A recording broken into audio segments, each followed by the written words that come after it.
پریم چند افسانے میں حقیقت اس تحریر کا عنوان ہے۔ افسانہ اور حقیقت ایک دوسرے کی ضد ہیں، لیکن ایک مشاق اور بڑا فنکار افسانے کو حقیقت اور حقیقت کو افسانہ بنا سکتا ہے۔ حقیقی مسائل کو افسانہ بنانا زیادہ دشوار کام ہے بنسبت اس کے کہ خیالی واقعات میں افسانے کا رنگ بھرا جائے۔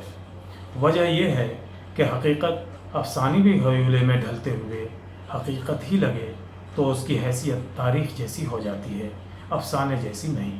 ٹھیک اسی طرح خیالی واقعات افسانوی رنگ روپ لیتے ہوئے حقیقت کی طرح نہ محسوس ہوں تو یہ فنکار کی ناکامی ہے۔ گویا فن اور اسلوب کا ایسا استعمال جو حقیقت کو افسانہ اور افسانے کو حقیقت بنا دے ایک بڑے افسانے نگار کی شناخت ہوتی ہے۔ اردو افسانے کی خوش بختی ہے کہ اسے تتلا کر بولنے اور انگلیاں پکڑ کر چلنے کی عمر میں ہی پریم چند جیسے مخلص اور بڑے سچے فنکار کی زبان اور انگلیاں میسر آ گئیں۔ پریم چند کے ہمعصر اور مابعد افسانہ نگاروں نے اس صنف کو فنی اور موضوعاتی لہجوں سے اس قدر ثروت مند بنا دیا کہ کچھ ہی دہائیوں میں یہ شباب آشنا ہونے کا اعلان کرنے لگی۔ آج 125 سال سے بھی کم مدت میں اردو افسانہ ایسی روشن اور مستحکم روایت کا امانتدار ہے جس پر کوئی بھی زبان رشک کرے تو باعث حیرت نہیں۔ اس مختصر سی تحریر میں اس سے پہلے کہ پریم چند کے افسانے میں حقیقی مسائل کی عکاسی پر روشنی ڈالی جائے، ایک طائرانہ نگاہ ان کے عہد اور سماجی نظریے پر ڈالنا مناسب ہوگا۔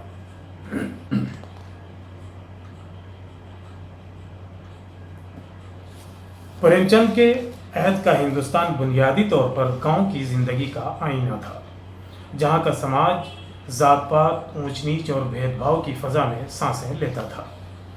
اس انسانیت سوز نظام کے استحکام کے لیے زمیندار، مذہبی ٹھیکیدار اور حکومت سے متعلقہ افراد نے نت نئے حربوں کا استعمال کیا، جن کا مقصد صرف اور صرف سماج، مذہب اور قانون کی آڑ میں کمزور اور دبے کچلے طبقے کا استحصال کرنا تھا۔ پریم چند نے ان سماجی مسائل کا بنظر غیر مطالعہ کیا، ان اسباب کی شناخت کی جو مسائلوں کو توانائی اور قوت فراہم کر رہے تھے۔ سماجی نابرابری، جاگیردانہ استحصال، غیر ملکی حکام کی سفاکی، مذہبی اجارہ داری، توہم پرستی اور جہالت جیسے مختلف عوامل جو انسانیت سوز سماجی نظام کے کل پرزے کا کام کر رہے تھے، پریم چند نے اپنی تحریروں کے توسط سے ان کے خاتمے کی کوشش کی۔ اس مرحلے میں وہ متعلقہ عہد کی مختلف سماجی، سیاسی اور اصلاحی تحریکات اور شخصیات سے اپنے فکر و فن کو مضبوط اور توانا بنانے میں بھی مدد حاصل کرتے رہے۔ فکری اور نظریاتی طور پر وہ کبھی بال گنگادھر تلک، مہاتما گاندھی، جواہر لال نہرو اور دوسرے مفکرین کے حامی نظر آتے ہیں، اور کبھی روسی انقلاب، اشتراکیت اور دیگر تحریکوں سے فکری قربت کا اظہار کرتے ہیں۔ غور و فکر و مطالعہ و مشاہدے کے انہی حقیقت پسندانہ رجحانات کی خور نے پریم چند کو ایسا فنکار بنا دیا جو اپنے وطن اور وطن میں رہنے والے افراد سے جان سے زیادہ محبت کرتا ہے۔ یہی وجہ ہے کہ ابتدائی دور کے کچھ افسانوں میں جو رومانیت تھی، دیکھتے ہی دیکھتے قصہ پارینہ بن جاتی ہے۔ ظاہر ہے ایسا حساس فنکار بہت دیر تک عالم خواب و خیال کی سیاحی نہیں کر سکتا تھا۔ یہ فطری بات بھی ہے کہ جب آس پاس کی دنیا زمینداروں، ساہوکاروں، مہاجنوں، مذہبی ٹھیکیداروں، سرکاری عہدیداروں اور کارندوں کے استحصالی شکنجوں کی منہ بولتی تصویر ہو تو ایک درد مند دل رکھنے والا فنکار اپنی آنکھیں کیوں کر بند رکھ سکتا ہے۔ پریم چند نے اپنے افسانوں میں ان تمام مسائل کو فنی پیرایہ بیان میں پیش کر کے اہل وطن کو غور و فکر کی دعوت دی ہے۔ مجموعہ دیہات کے افسانے میں شامل افسانہ خون سفید کا یہ جملہ ملاحظہ فرمائیں، جس میں نہ صرف بھوکے ننگے اور افلاس زدہ مجبور و مظلوم مزدوروں کے احوال آئینہ ہوئے ہیں، بلکہ یہ سمجھنے میں بھی مدد ملتی ہے کہ ان کا یہ درد کرچیاں بن کر پریم چند کے رگو پے میں کس طرح شامل ہو گیا ہے۔ اقتباس: بیزاک کی وہ جلتی ہوئی دھوپ، آگ کے جھونکے زور زور سے ہرہراتے ہوئے چلتے تھے، اور وہاں ہڈیوں کے بے شمار ڈھانچے جن کے بدن پر جامع عریانی کے سوا کوئی لباس نہ تھا، مٹی کھودنے میں مصروف تھے، گویا مرگھر تھا جہاں مردے اپنے ہاتھوں اپنی قبریں کھود رہے تھے۔ اس ایک جملے میں مزدوروں کی قسم پرسی اور آگ اگلتے موسم میں بھی محنت و مشقت کی ایسی مجبوری بیان ہوئی ہے کہ یہ مشقت اپنی قبر کھودنے یعنی ایک وقت کی بھوک مٹانے کے لیے اپنے وجود کو داؤں پر لگانے کی مصداق ہو گئی ہے۔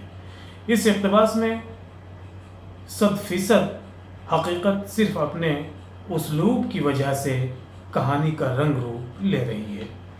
یہی صورتحال افسانہ پوس کی رات میں ایک کسان ہلکو کے توسط سے اجاگر کی گئی ہے۔ فرق صرف اتنا ہے کہ خون سفید میں موسم گرما کا منظر ہے اور پوس کی رات میں موسم سرما کا۔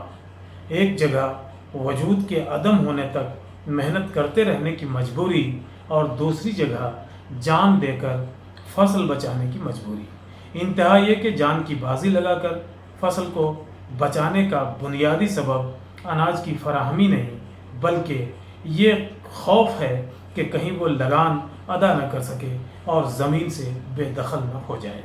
دراصل یہ زمیندارانہ استحصال کا پیدا کیا ہوا مسئلہ تھا۔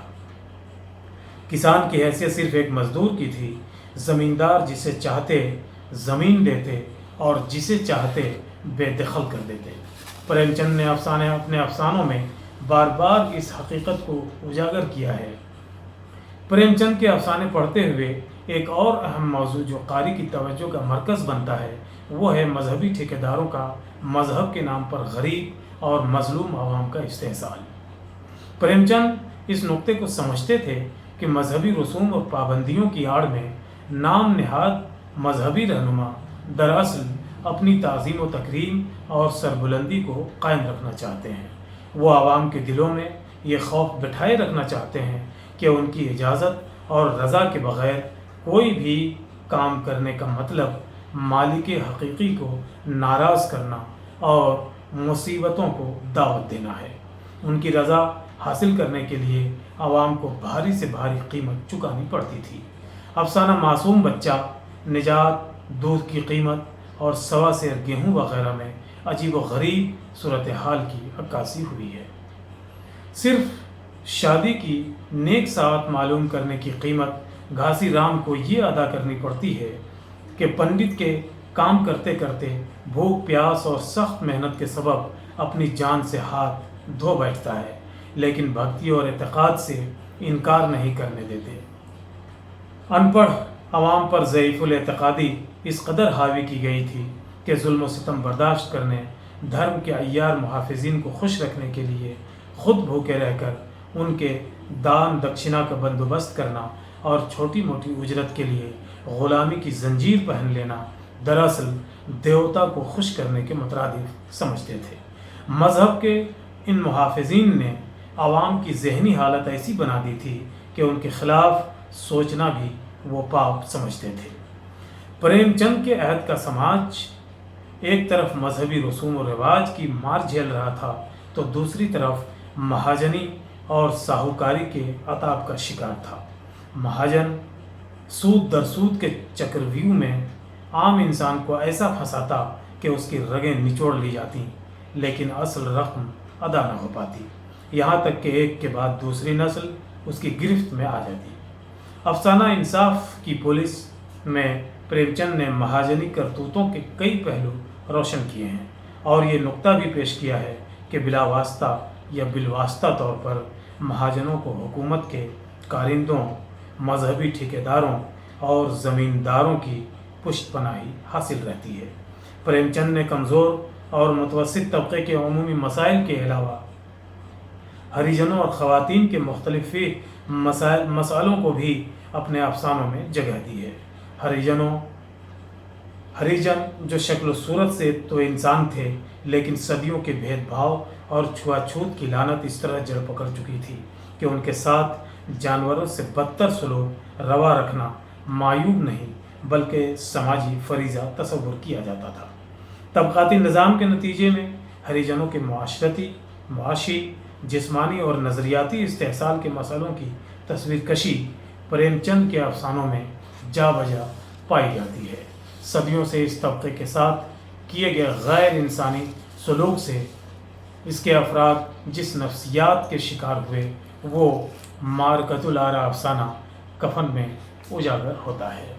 خواتین سے متعلق مختلف نو مسائل آج کے ہندوستانی سماج میں بھی الگ الگ شکلوں میں موجود ہیں۔ پریم چند کے عہد میں ان کی سنگینی کچھ زیادہ ہی تھی، جب عورتوں کی حیثیت مرد اساس سماج میں بے جان اشیاء سے زیادہ نہیں تھی۔ پریم چند نے مختلف افسانوں میں عورتوں کی تعلیم سے محرومی، جہیز کی لعنت، کنیا دان کی قباحت، زوجین کی عمر میں تفاوت اور اس کے نتیجے میں پیدا ہونے والے ذہنی و جنسی مسائل اور بیوگی کو موضوع بنایا ہے۔ ان مسائل پر پریم چند کی تحریریں منظم اور منصوبہ بند طریقہ کار کی عکاس ہیں۔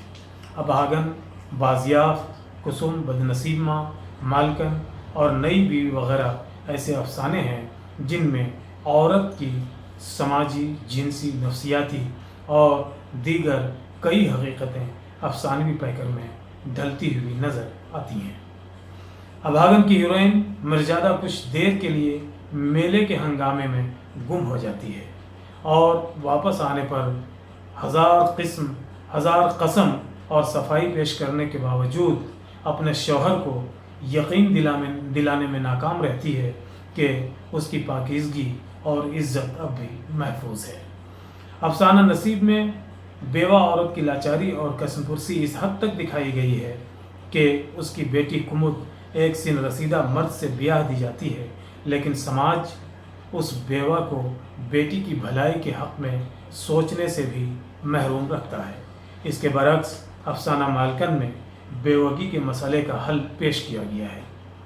رام پیاری جوانی میں بیوہ ہو جاتی ہے تو اس کا سسر گھر کے بھنڈارا کی کنجی اس کے سپرد کر کے ایک باوقار زندگی گزارنے کے مواقع فراہم کرتا ہے۔ یہ اس عہد میں پریم چند کے انقلابی رویے کے مصداق ہے۔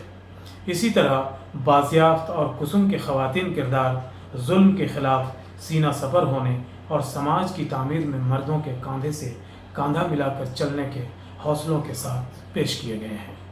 عورتوں کے حوالے سے جسم فروشی بھی ہندوستانی سماج کا اہم ترین مسئلہ رہا ہے۔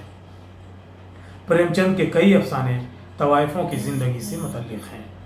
مزار الفت، ویشیا، حسن و شباب جیسے افسانوں میں سماجی جبر کے نتیجے میں طوائف کا پیشہ اختیار کرنے والی عورتوں کی لاچاری اور مجبوری کو نہایت خوش اسلوبی سے پیش کیا گیا ہے۔